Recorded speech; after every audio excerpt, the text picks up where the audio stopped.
Hello friends, welcome to ஃபலக்ஸ் kitchen. இன்னைக்கு நம்ம பன்னீர் பட்டர் மசாலா செய்ய போறோம். வாங்க எப்படி செய்யறதுன்னு பார்க்கலாம்.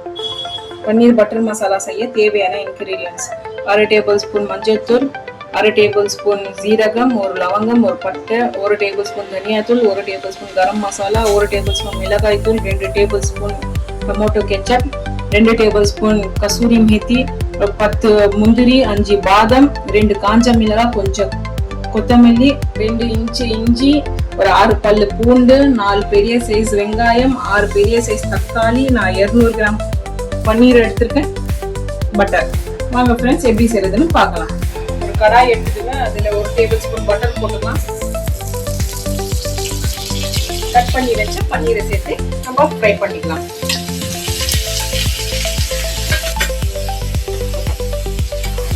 இப்போ பன்னீர் ஃப்ரை ஆயிடுச்சு. இதை நம்ம ஒரு பிளேட்ல சைட்ல வச்சுக்கலாம். கடாய் எடுத்துக்கலாம், அதுல 1 டேபிள் ஸ்பூன் பட்டர் சேர்த்துக்கலாம். இப்போ நம்ம கட் பண்ணி வச்ச வெங்காயம் தக்காளி எல்லாம் அதுல சேர்த்து வதக்கிக்கலாம். ஒரு லவங்கம், ஏலக்காய், ஜீரகம் இது சேர்த்துக்கலாம். இஞ்சி,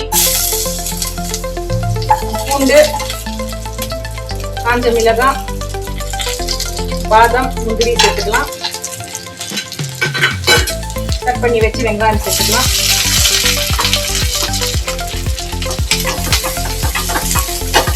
தக்காளி சேர்த்துக்கலாம். கொத்தமல்லி சேர்த்துக்கலாம். இது நல்லா நம்ம வதக்கிக்கிட்டு இது பேஸ்டா நம்ம மிக்சியில அரைச்சிக்கணும். இந்த அளவுக்கு நம்ம வெங்காயம் தக்காளியை வதக்கியாச்சு. இப்போ நம்ம ஸ்டவ் ஆஃப் பண்ணிட்டு இதை ஆற வச்சு ஃபைன் பேஸ்டா அரைச்சிக்கணும். வதக்கி வச்ச வெங்காயம் தக்காளியை நம்ம ஃபைன் பேஸ்டா அரைச்சிக்கலாம். இப்போ இந்த மாதிரி ஃபைன் பேஸ்டா அரைச்சிக்கணும். அதே கடாயில 1 டேபிள் ஸ்பூன் பட்டர் சேர்த்துக்கலாம். அரைச்சி வச்ச மசாலாவை இதுல சேர்த்துக்கலாம். 1/2 டேபிள் ஸ்பூன் மஞ்சள் தூள், தனியா தூள், மிளகாய் தூள், கரம் மசாலா இதெல்லாம் சேர்த்துக்கலாம். உப்பு கொஞ்சம் போட்டுக்கலாம்.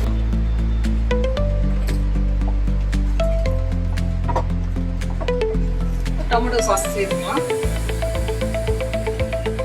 நல்லா கலந்து விட்டு பச்சை வாசனை போற வரைக்கும் நல்லா வதக்கிக்கலாம். அரைச்சி வச்ச ஜார்ல ஒரு 1/2 கப் தண்ணி போட்டு இதுல சேர்த்துக்கலாம்.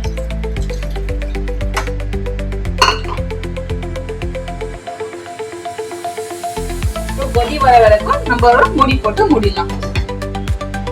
இப்போ நல்லா கொதி வந்துச்சு. நம்ம வறுத்து வச்ச பன்னீரை இதுல சேர்த்துக்கலாம்.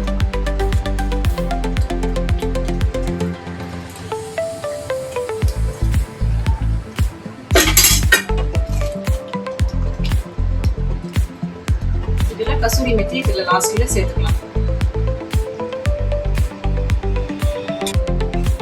இப்போ நம்ம ஒரு 5 நிமிஷம் லோ ஃப்ளேம்ல மூடி போட்டு மூடிடலாம். அவ்வளவுதாங்க, நம்ம பன்னீர் பட்டர் மசாலா ரெடி. இப்போ நம்ம ஸ்டவ் ஆஃப் பண்ணிடலாம். சூடான சுவையான பன்னீர் பட்டர் மசாலா ரெடி. இது கூட நீங்க ரொட்டி, பரோட்டா இந்த மாதிரி நீங்க உங்க வீட்டுல செஞ்சு சாப்பிட்டு பாத்தீங்கன்னா வேற லெவலா இருக்கும். இது நீங்க உங்க வீட்டுல செஞ்சு பார்த்து எப்படி இருக்குன்னு சொல்லி கமெண்ட் பண்ணுங்க, லைக் பண்ணுங்க, ஷேர் பண்ணுங்க, கண்டிப்பாக சப்ஸ்கிரைப் பண்ணுங்க. ஓகே ஃப்ரெண்ட்ஸ், பாய்.